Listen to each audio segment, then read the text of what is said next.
नमस्कार। प्राइम न्यूजमा स्वागत छ। म संगीता कटुवाल। म दिपेश घिमिरे। सुरु गरौँ आजका हेडलाइन्सबाट। चितवनमा ओलीको उद्घोष, गठबन्धन मङ्सिर 4 पछि बढारिन्छ। तनहु 1 मा प्रचण्डले भने पौडेल प्रधानमन्त्रीका हकदार। कांग्रेस भन्छ नयाँ पार्टी र स्वतन्त्र हौवा मात्रै।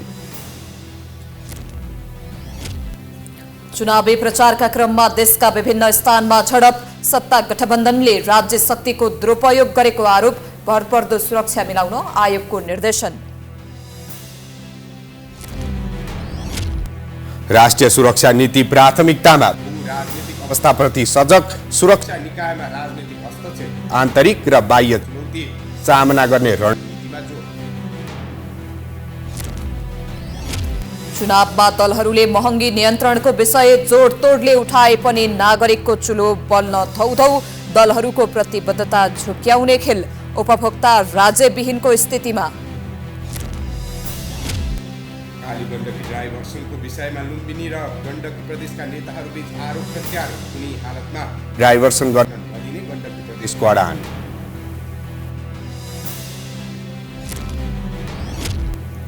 चीनका राष्ट्रपति सी जिनपिङ र अमेरिकाका राष्ट्रपति जो बाइडेन बीच प्रत्यक्ष भेटवार्ता। बेजिङ र वासिङटन बीचको मतभेद अन्त्य गर्नुपर्ने विषयमा छलफल। र युए विरुद्धको पहिलो एकदिवसीय अन्तर्राष्ट्रिय क्रिकेटमा नेपाल 84 रनले पराजित। ब्याटिङतर्फ कमजोर प्रदर्शन।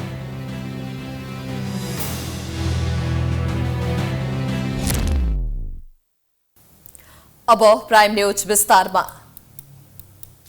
निर्वाचन नजिकिएसँगै दलका शीर्ष नेताहरूलाई देश दौडामा भ्याइ नभ्याइ छ। एकै दिन मत माग्न नेताहरू विभिन्न जिल्लाका उम्मेद्वारका लागि मत माग्न र मतदातालाई रेछाउन व्यस्त छन्।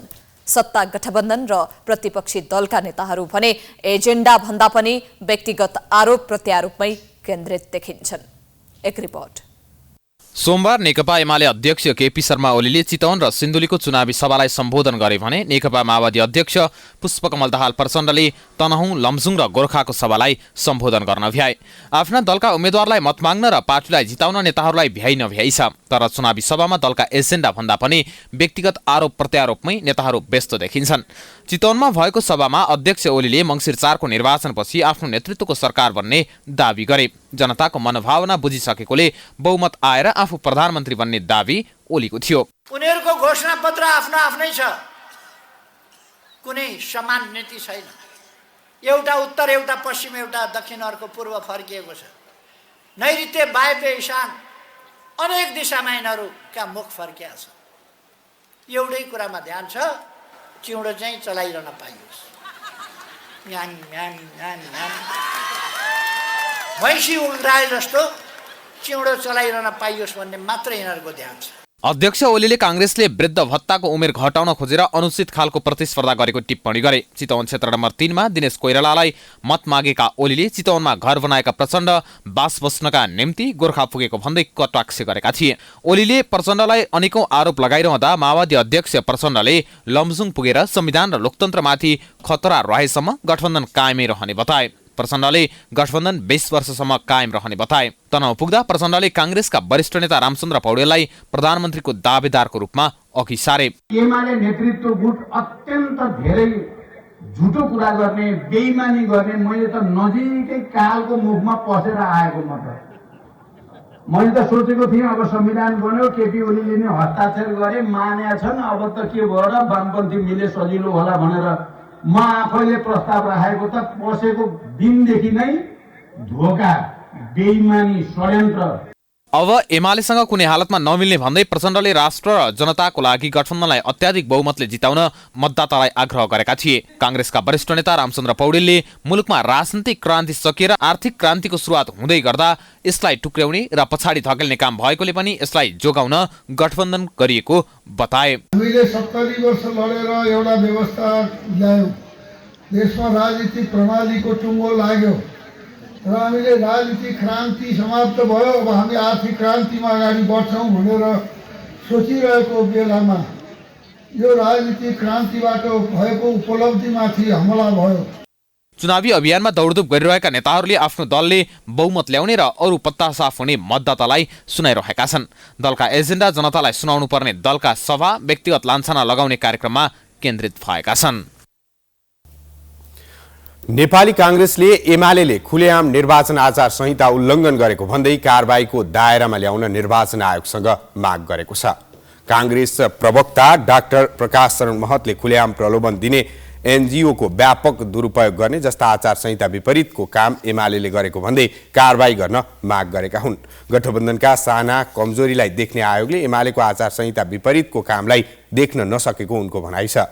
प्रवक्ता महतले कांग्रेसले संयमताका साथ आचार संहितालाई पालना गरिरहेको दावी समेत गरे।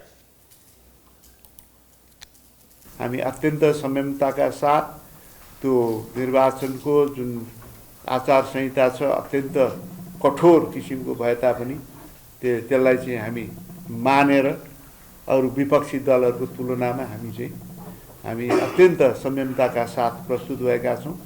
नेपाली जनताले त्यसलाई चाहिँ हेरि पनि राख्नु भएको छ र अहिलेको आवश्यकता राष्ट्रिय आवश्यकता के छ भने जोड्ने नेतृत्वको आवश्यकता छ, सहिष्णु नेतृत्वको आवश्यकता छ। अहिले नेपाली कांग्रेसको पार्टी सभापति प्रधानमन्त्रीले सबैलाई जोडिराख्नु भएको छ। अहिलेको निर्वाचनमा 165 सिटमा 91 सिट कांग्रेसले र 74 सिट गठबन्धनका अन्य दलले लडेकाले स्वाभाविक नेतृत्व कांग्रेसको रहेको उनको भनाइ छ।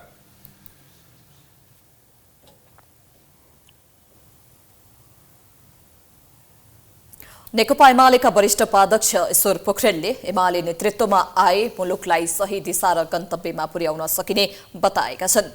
सोमबार काठमाडौँमा आयोजित पार्टी प्रवेश कार्यक्रममा पोखरेलले मुलुकको राष्ट्रियता र विकास तथा समृद्धिका लागि एमालेले काम गरेको भन्दै अब एमाले नेतृत्वमा आए मुलुकलाई सही दिशा र गन्तव्यमा पुर्याउन सक्ने बताएका हुन्। उनले अहिले सिद्धान्तहीन, उद्देश्यहीन र गन्तव्यविहीन गठबन्धन एकातिर र मुलुकको राष्ट्रियताको रक्षा गर्ने एमाले अर्कोतिर रहेकाले एमालेले नेतृत्व गरेको राजनीतिक ध्रुवको वरिपरि गोल बन्द हुनुपर्ने बेला आएको। यति बेला नेसनल पोलिटिक्स दुईटा पोलमा पोलराइज छ।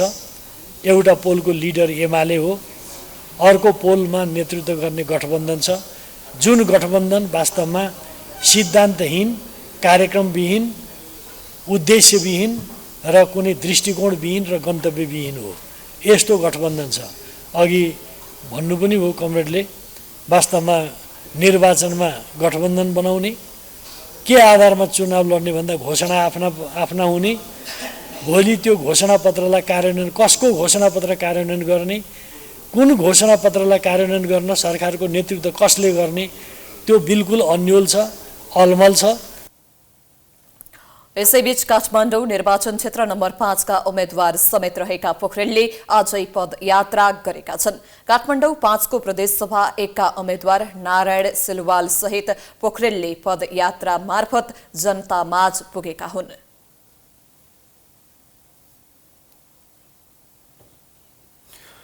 मतदानको दिन नजिकिएसँगै सबै राजनीतिक दलले प्रचार प्रसार तीव्र बनाएका छन्। कार्यकर्ताहरू आफ्नो पार्टीको उम्मेदवारलाई जिताउन हर सम्भव प्रयास गर्नु त स्वाभाविक हो, तर देशका विभिन्न स्थानमा झडपको स्थिति निम्तिएको छ। प्रहरी प्रशासन सत्तारूढ दलको इशारामा चलेको र निर्वाचन आयोग मुखदर्शक भएको आरोप पनि लागेको छ। एक रिपोर्ट। चुनाव आउन 1 हप्ता पनि बाँकी छैन। अझै प्रचार प्रसार गर्न पाउने दिन त अब जम्मा 3 दिन मात्र छ। अन्तिम समयमा राजनीतिक दल, उम्मेद्वार तथा उनीहरूका समर्थक तथा कार्यकर्ताले प्रचार प्रसार तीव्र बनाएका छन्। प्रचारको क्रममा दुई उम्मेद्वार पक्षबीच भेट हुँदा सामान्य छलफल र एक अर्काप्रति सम्मान भन्दा पनि एक अर्कालाई आक्रमण गर्ने स्थिति उत्पन्न भएको छ। आइतबार मात्रै राष्ट्रिय स्वतन्त्र पार्टीका सभापति समेत रहेका चितवन क्षेत्र नम्बर 2 का प्रतिनिधि सभा उम्मेद्वार रवि लामिछानेको प्रचारमा रहेको गाडी तोडफोड भएको छ। 147684 नम्बरको गाडीलाई मुगलिङ नजिकै तोडफोड गर्दा गाडीको सिसा फुटेको छ। एकजना युवा गाडीमाथि चढेर लात्तीले हानेर सिसा फुटाएका थिए। सत्ता गठबन्धनका नेता कार्यकर्ता र रविको टिमबीच जम्काभेट भएपछि विवाद भएको थियो। सामान्य विवादका क्रममा गठबन्धनका कार्यकर्ताले आक्रमण गरेको बताइन्छ। त्यस्तै आइतबार नै गोर्खा 2 मा एमालेबाट प्रतिनिधि सभा उम्मेद्वार अब्दुस मियाको प्रचार प्रसार टोलीमाथि आक्रमण भएको छ। आइतबार राति अब्दुस बस्ने पालुङटारको म्याङ्गो रिसोर्ट पुगेर एक समूहले खाना खाँदै गरेको टिमलाई आक्रमण गरेको मिहाको सचिवालयले जानकारी दिएको छ। आक्रमणबाट टेबुल कुर्सी तोडफोड भएको छ। घटनाको बेला अब्दुस भने चुनावी प्रचारमा थिए। आक्रमणबाट एमाले प्रदेश सचिवालय सदस्य हरि काफ्लेको टाउकोमा चोट लागेको छ। आक्रमण गर्ने 2 जनालाई नियन्त्रणमा लिए पनि 3 जना भने फरार रहेको बुझिएको छ। त्यस्तै आइतबार नै दार्चुलाको नौगाड गाउँपालिका 6 धुलीगाडामा सत्ता गठबन्धन र नेकपा एमालेका कार्यकर्ताबीच झडप भएको छ। झडपमा सत्ता गठबन्धनका एक कार्यकर्ता घाइते भएका छन्। यसअघि गत साता सत्ता गठबन्धन र एमाले कार्यकर्ताबीच अपी हिमाल गाउँपालिकामा झडप भएको थियो। चुनावको बेलामा आआफ्नो उम्मेद्वारलाई जिताउन प्रचार प्रसार गर्नु सामान्य हो, तर प्रचार प्रसारको क्रममा राज्य शक्तिको दुरुपयोग गरी प्रतिस्पर्धी दलका कार्यकर्तामाथि आक्रमण गर्नु निर्वाचन विरोधी गतिविधि हो। यस्ता घटना दोहोरिन नदिन सजग र सतर्क अवस्थामा सुरक्षाकर्मी रहेको सुरक्षा निकायहरूले बताएका छन्। निर्वाचन आयोगले पनि यस विषयमा ध्यानाकर्षण भएको र सुरक्षा निकायलाई सजग र सतर्क अवस्थामा रहन आग्रह गरिएको जनाएको छ। आयोगले अहिलेसम्म त्यस्तै खालका विषयहरूलाई लिएर 2 पटकसँग विज्ञप्ति पनि निकालिसकेका छ, ध्यानाकर्षण भएको छ। आयोगले सुरक्षा संयन्त्रलाई, गृह मन्त्रालयलाई, राजनीतिक दल तथा स्वतन्त्र उम्मेदवार सबैलाई निर्बाध रूपमा प्रचार प्रसार गर्न सक्ने वातावरण सिर्जना गर्नुस् भनेको छ। यसअघि प्रधानमन्त्री शेरबहादुर देउवा उम्मेद्वार रहेको डडेलधुरामा स्वतन्त्र उम्मेद्वार सागर ढकाललाई प्रचार प्रसार गर्न नदिएको आरोप लागेको थियो। पछि उक्त आरोपलाई जिल्ला प्रशासन कार्यालयले खण्डन गरेको थियो। यी घटनाबाट पाठ सिक्दै निर्वाचन आयोग, सुरक्षा निकाय, नेपाल सरकारले चुनावी प्रचार प्रसार होस् वा मतदान प्रक्रिया दुवैलाई भयरहित बनाउन जोड दिनुपर्ने देखिन्छ। राज्य शक्तिको दुरुपयोग हुन नदिने र निर्वाचनको विश्वसनीयतामा प्रश्न उठ्न नदिनेतर्फ आयोग सचेत बन्नै पर्छ। एक साता मात्रै बाँकी रहँदा चोक, चौतारा तथा चिया पसलमा चुनावी कुराकानी पनि बाक्लिएको छ। गाउँ घरमा मत माग्न आउने उम्मेद्वारदेखि उनीहरूको एजेन्डासम्मका छलफल चिया चौतारीमै हुने गरेका छन्। कस्तो बहस र छलफल चल्छ त चिया पसल तथा भिडभाडमा? हेरौं यो रिपोर्ट। चिसो मौसममा तातो चिया पिउँदै होस् या घाम ताप्दै गरेका सर्वसाधारण किन नहोस्, अनि भिडभाड र त्यहाँ चल्ने बहस नै यति बेला निर्वाचन केन्द्रित हुने गरेका छन्। यो चुनावमा हुने प्रतिस्पर्धादेखि जित्ने नेतासम्मको आंकलनको बहस सोही ठाउँमा हुन थालेको छ।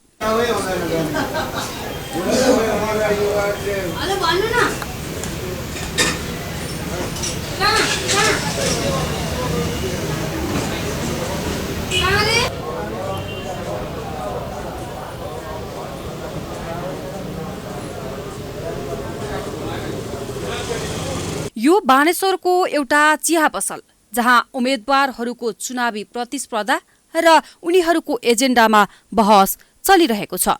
एक थरीले यसपटकको चुनावमा पनि उही पुरानै दल र नेताहरू हाबी हुने विश्लेषण गर्दा अर्को थरीले भने नयाँ नयाँ दल र स्वतन्त्र उम्मेद्वारहरू पनि विजय हुने आफ्ना विचार राखिरहेका छन्। चिया पसल मात्र होइन, सडकमा घाम ताप्दै गर्दा पनि नागरिक चुनावकै कुरा गरिरहेका भेटिन्छन्। अर्को पनि चाहिँ हामी भोट दिँदै दिन्छौँ। स्वतन्त्र मात्रै भन्ने होइन कि साठी नकाटेको काम गर्न सक्ने छ भने पार्टीकै पनि होस्, चाहे 40 वर्षको होस् चाहे 35 वर्षको होस्, होइन त्यो स्वतन्त्रलाई पनि पार्टीले केही सङ्गठनको कुरा सिकाउला, योजनाका कुरा सिकाउला। स्वतन्त्र पनि फेरि भुइँफुट्टा गएर भयो भने बिग्रियो। चिया पसल तथा सडकमै निर्वाचनबारे कुराकानी गरिरहेका यी 2 दृश्यले पनि धेरैको ध्यान र छलफल चुनावमै केन्द्रित छ भन्ने देखाउँछ। तर विगतमा दलहरूले गरेका काम कारबाहीमा मतदाता सन्तुष्ट छैनन्। केही मतदाता परिवर्तन गर्ने पक्षमा छन् भने केही अझै पनि काम गर्छन् कि भन्ने आशामा पुरानै नेतालाई मत दिने मनसाय पनि बनाएका छन्। तर उनीहरूको अपेक्षा भनेकै जनताका लागि आधारभूत आवश्यकतादेखि विकास निर्माणको क्षेत्रमा काम गर्ने नेताकै पक्षमा उभिने बताउँछन्। हामीले चाहे जस्तो गरी भोट दिन सक्ने वातावरण त अहिले पनि छैन, किनभने तोकिएका उम्मेदवारहरूलाई बाध्यकारी रूपमा भोट दिनुपर्ने व्यवस्था छ। त्यसले गर्दाखेरि उपलब्ध विकल्पमध्ये एकजनालाई आफूले मन जाने, आफूले चाहिँ जिताएर पठाउँदा केही हुन्छ कि भन्ने आश लागेको मान्छेलाई भोट दिने गरी मानसिक रूपमा तयार भएको छौँ हामी। जे कुरीति थिए त्यसका विरुद्ध जाने उम्मेदवारलाई मैले जित्नुपर्छ भन्ने मेरो मान्यता होइन। सायद त्यसमा काङ्ग्रेस पनि होला अलिअलि, एमाले पनि होलान्, राप्रपा पनि होला, अथवा अन्य पार्टीको होला, मधेसी दल पनि होलान्, होइन, स्वतन्त्र पनि होलान्। त्यस्ता व्यक्तिलाई भोट जान पर्दछ। यहाँ त दिनै पछि न्यायपालिका खत्तम बनाए, कार्यपालिका खत्तम बनाए, बजार खत्तम बनाए, हेर्नुहोस् परराष्ट्र नीति नै खत्तम बनाए। एउटा सबभन्दा ठुलो कुराहरू यिनीहरू अलिकता कस्तो भन्दाखेरि उताबाट खबर नआइकन यताबाट नआइकन हामी माथिको लाइन नमिलाइकन हामी यहाँ चाहिँ सरकार पनि बनाउन सकिन्न, बुझ्दैन। देशलाई सरकार चाहिएको छ, अरू विदेशीलाई सरकार चाहिँ नि बन्नु भएन।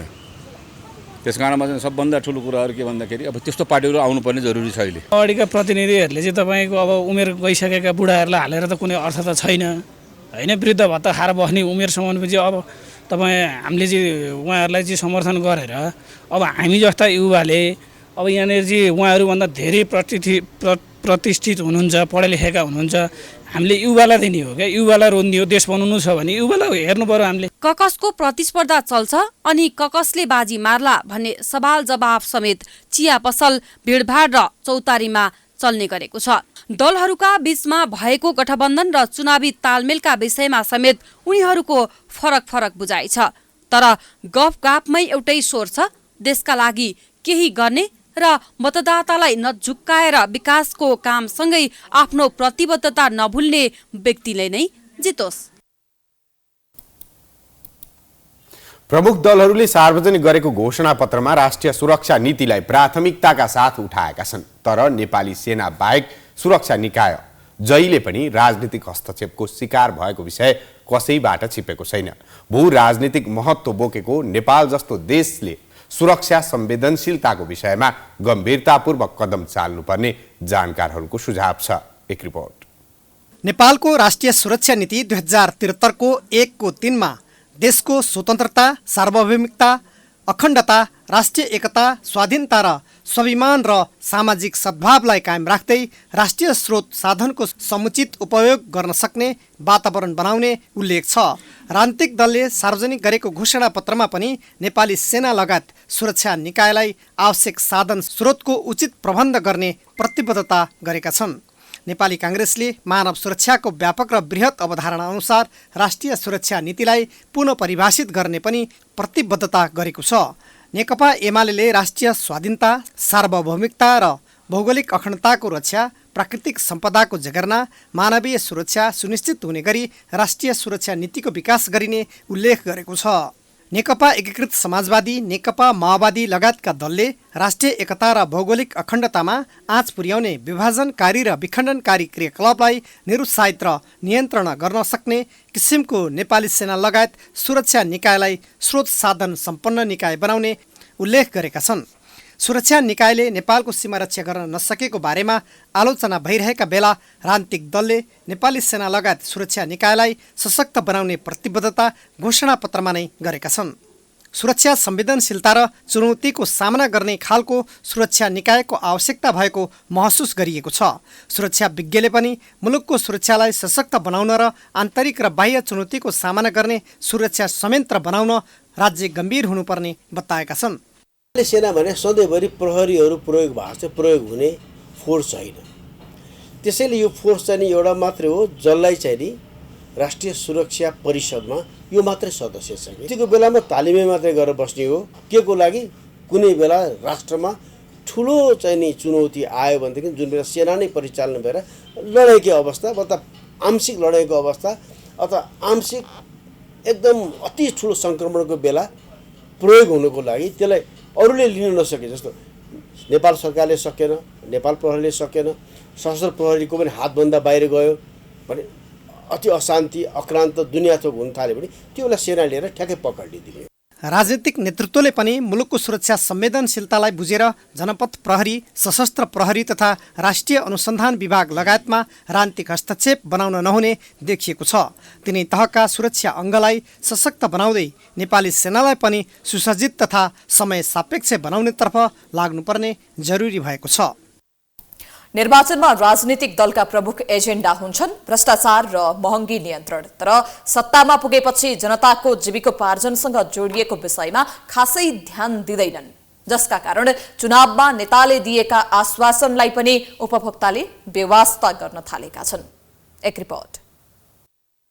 2074 को निर्वाचनमा प्रमुख राजनीतिक दल नेपाली कांग्रेस, नेकपा एमाले, नेकपा माओवादी केन्द्रले महँगी र भ्रष्टाचार नियन्त्रणको विषयलाई निकै जोडतोडका साथ उठाए। जनताको मत आफ्नो पक्षमा पार्न चुनावी एजेन्डाका रूपमा अघि सारिएको महँगी नियन्त्रण केवल घोषणापत्रमा मात्रै सीमित रह्यो। 5 वर्ष कार्यकालमा जनताले सहुलियत भन्दा महँगीको भार दोब्बर तेब्बर नै खेप्नु पर्यो। भ्रष्टाचार नियन्त्रण गर्छु भन्ने केही दलका नेतामाथि नै अनेकौं प्रश्न उठे, तर जवाफ नै नदिएर नेताहरू भागिरहे। महँगीले जनताको चुल्हो समेत बल्न कठिन भए पनि कसैको ध्यान गएन।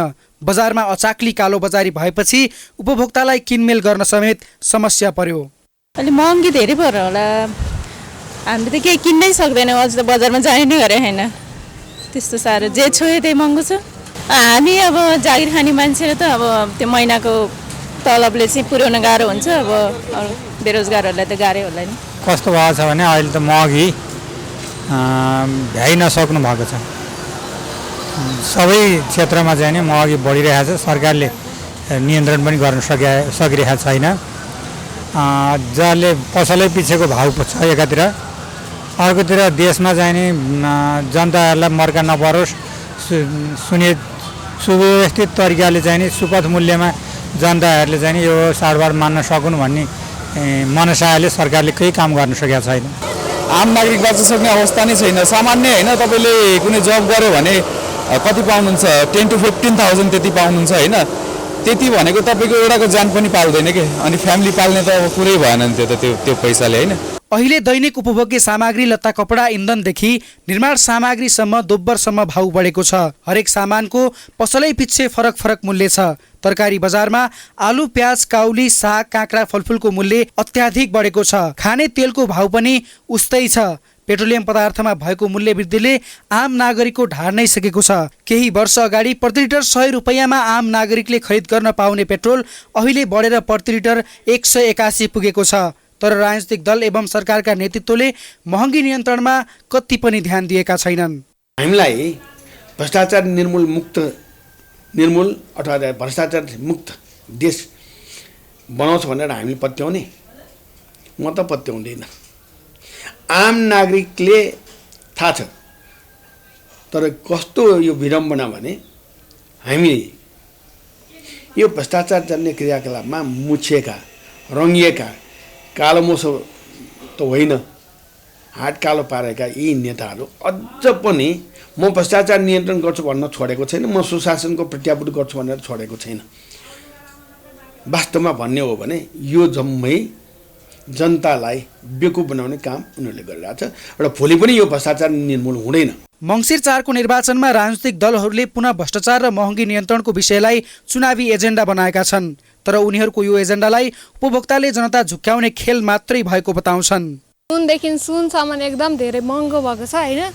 नेताजीहरूले जहिले पनि चुनाव जितेर हामी अलिकति महँगी कम गर्छौँ भन्नुहुन्छ, तर सधैँ पारा एउटै नै छ। अब हामीले एक मुठो साग किन्दाखेरि 80 रुपियाँ तिर्छौँ, 100 रुपियाँ किलो तिर्छौँ। अब त्यो अहिले हामीले तिर्छौँ, अब हामीले त्यो 20 रुपियाँ मुठा पाउने कहिले त?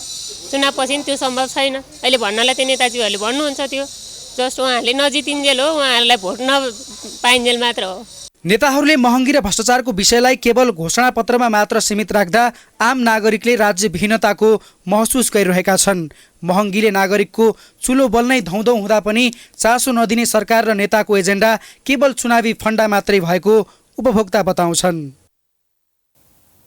आज मधुमेह रोग दिवस। विश्वमा बढ्दै गएको मधुमेह रोगको समस्यालाई मध्यनजर गर्दै विश्व मधुमेह महासंघ विश्व स्वास्थ्य संगठनले सन् 1991 देखि 14 नोभेम्बरलाई विश्व मधुमेह दिवस मनाउन थालेका थिए। पछिल्ला दिनमा सहर मात्र नभएर ग्रामीण भेग तथा पाका उमेरका मात्र नभएर युवा पुस्तामा समेत मधुमेहको समस्या बढ्दै गएको छ। एक रिपोर्ट। मधुमेह अहिले विश्वका लागि प्रमुख स्वास्थ्य समस्या बन्दै गएको छ।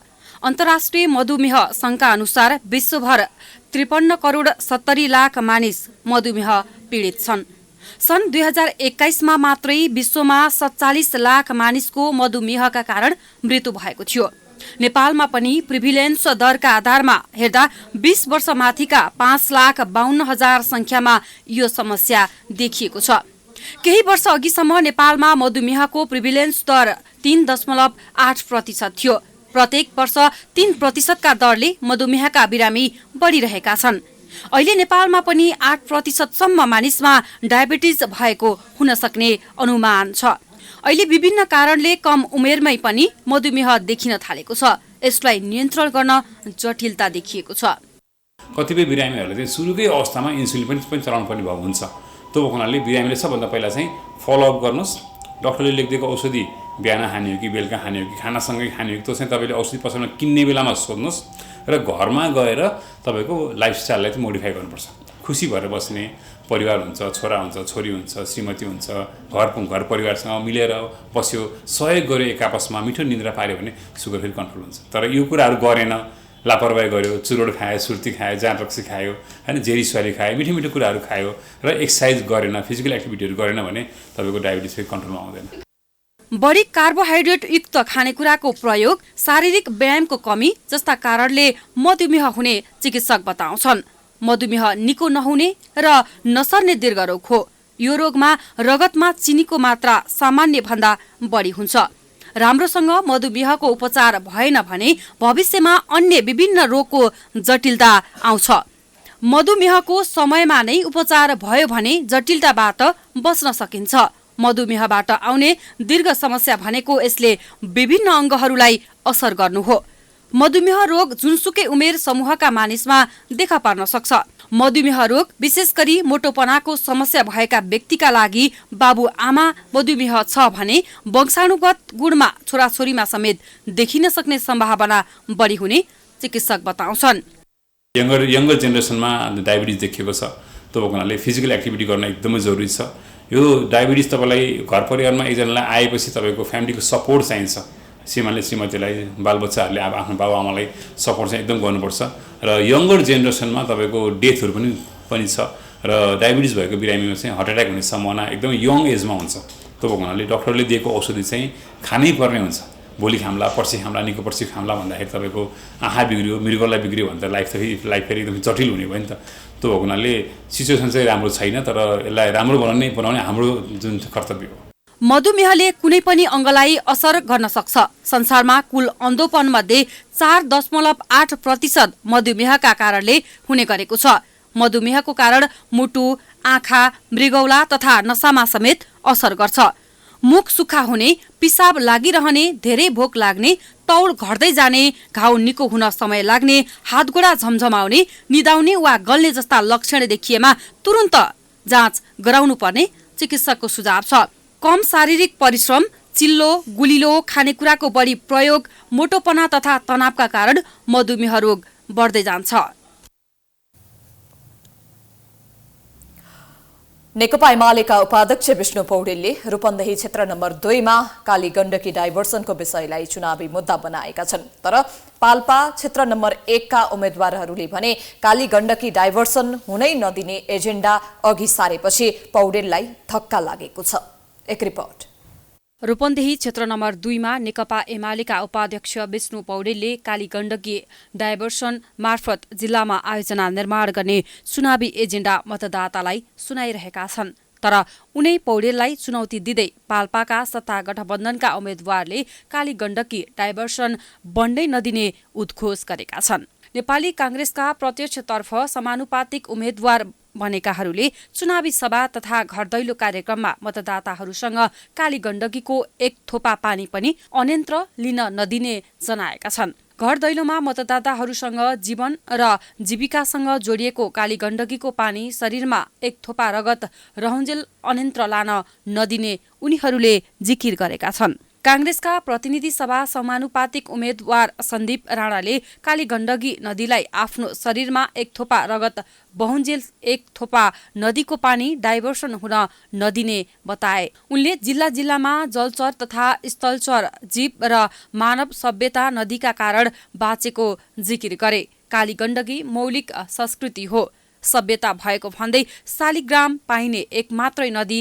काली गण्डकीमा भारद्वाज, पाण्डिनी, वशिष्ठ तथा मार्कण्डेय ऋषिले तपस्या गरेको नदी भएकोले पानी लिन नदिने बताए। नदी बग्दै गर्दा सिर्फ पानी मात्रै बग्दैन, नदी बग्दै गर्दा एउटा चाहिँ संस्कृति पनि त्यससँग प्रभावित हुन्छ, त्योसँग एउटा जीवन बगिराखेको हुन्छ। त्यो जीवन बग्दै गर्दा जीवनबाट एउटा चाहिँ जीवन जिउने संस्कृतिको विकास हुन्छ, त्यो संस्कृतिबाट एउटा सभ्यताको विकास हुन्छ, त्यो सभ्यतामा नै सुनहरे भविष्य चाहिँ लुकेको हुन्छ।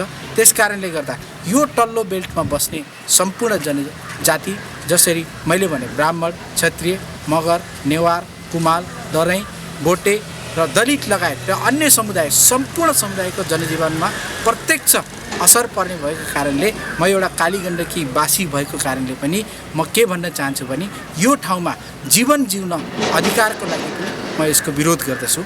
त्यस्तै कांग्रेस पाल्पाका उपसभापति एवं पाल्पा क्षेत्र नम्बर 1 का गठबन्धनका साझा उम्मेद्वार ज्ञानबहादुर गाहाले कालीगण्डकी हामी सबैको सम्पदा रहेको भन्दै डाइभर्सन रोक्न र नदीको संरक्षणका लागि आफू प्रतिबद्ध भएर लाग्ने बताए। कालीगण्डकी भनेको एउटा हाम्रो धार्मिक नदीको रूपमा लिन्छौँ। त्यहाँ हाम्रो धेरै मठ मन्दिरहरू छन्, त्यहाँ हाम्रो मठ मन्दिरहरू छन् र त्यहाँ हाम्रा हिन्दू धर्म अनुसार हाम्रा लासहरू सेलाउने ठाउँ, हाम्रा धर्मावलम्बीहरूले नुहाउने ठाउँ र त्यो क्षेत्रलाई बचाउनका लागि हामीहरूले जोरदार माग गरेर त्यो डाइभर्सनलाई रोक्नको लागि पनि हामीले प्रतिनिधि सभामा प्रतिनिधित्व गरेर संसदमा कुरा उठाउनको लागि पनि हाम्रो यो ठाउँबाट प्रतिनिधित्व गर्नै पर्छ र जित्नै पर्छ भन्ने हाम्रो जोरदार मागका साथ हामीहरू अगाडि बढेका छौँ। प्रतिनिधि सभा क्षेत्र नम्बर 1 प्रदेश 1 का उम्मेद्वार श्यामकान्त खनालले पनि रामपुर नगरपालिकाका विभिन्न ओडा र टोलहरूमा घरदैलो गर्दा डाइभर्सन लिन नदिने बताएका छन्। पाल्पा क्षेत्र नम्बर 1 का प्रदेश 2 का उम्मेद्वार शंकर खनालले युवालाई गाउँमै बस्ने वातावरण तयार गर्ने, कृषिको आधुनिकीकरण गर्ने, व्यावसायिक पशुपालनसँगै वनलाई उत्पादनसँग जोड्ने एग्रो फरेस्ट्री कार्यक्रम सञ्चालन गर्ने घोषणा गरेका छन्। कालीगण्डकी डाइभर्सन बढाउने पौडेलको दाबी र बन्न नदिने पाल्पाका नेताहरूको एजेन्डाका कारण विवाद उत्पन्न भएको छ। प्राइम टेलिभिजन HD का लागि पाल्पाबाट मुक्ति नेउपानेको रिपोर्ट। अब स्पोर्ट्स न्यूज।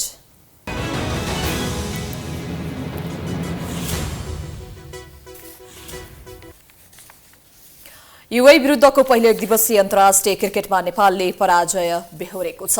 सोमबार कीर्तिपुर स्थित टियु क्रिकेट मैदानमा भएको खेलमा युएले नेपाललाई 84 रनले पराजित गरेको हो।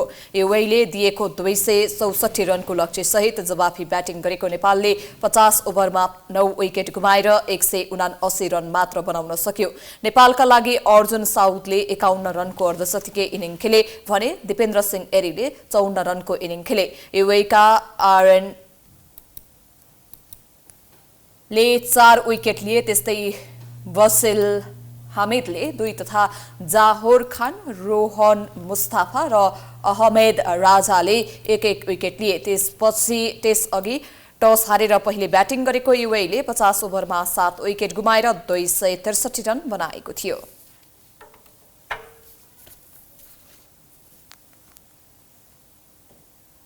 हामी प्राइम न्यूजको अन्त्यमा आइपुगेका छौं। जाँदा जाँदै हेडलाइन्स पुनः एकपटक। चितवनमा ओलीको उद्घोष, गठबन्धन मङ्सिर 4 पछि बढारिन्छ। तनहुँ 1 मा प्रचण्डले भने पौडेल प्रधानमन्त्रीका हकदार, कांग्रेस भन्छ नयाँ पार्टी र स्वतन्त्र हौवा मात्रै। चुनावी प्रचारका क्रममा देशका विभिन्न स्थानमा झडप, सत्ता गठबन्धनले राज्य शक्तिको दुरुपयोग गरेको आरोप, भरपर्दो सुरक्षा मिलाउन आयोगको निर्देशन। राष्ट्रिय सुरक्षा नीति प्राथमिकतामा, भू राजनीतिक अवस्थाप्रति सजग, सुरक्षा निकायमा राजनीतिक हस्तक्षेप, आन्तरिक र बाह्य चुनौती सामना गर्ने रणनीतिमा जोड। चुनावमा दलहरूले महँगी नियन्त्रणको विषय जोडतोडले उठाए पनि नागरिकको चुलो बल्न धौधौ, दलहरूको प्रतिबद्धता झुक्याउने खेल, उपभोक्ता राज्यविहीनको स्थितिमा। कालीगण्डकी डाइभर्सनको विषयमा लुम्बिनी र गण्डकी प्रदेशका नेताहरूबीच आरोप प्रत्यारोप, कुनै हालतमा डाइभर्सन गर्न नदिने गण्डकी प्रदेशको अडान।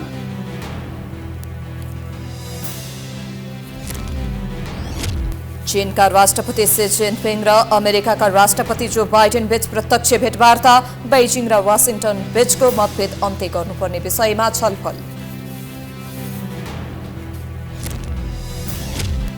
र युएई विरुद्धको पहिलो एक दिवसीय अन्तर्राष्ट्रिय क्रिकेटमा नेपाल 84 रनले पराजित, ब्याटिङतर्फ कमजोर प्रदर्शन।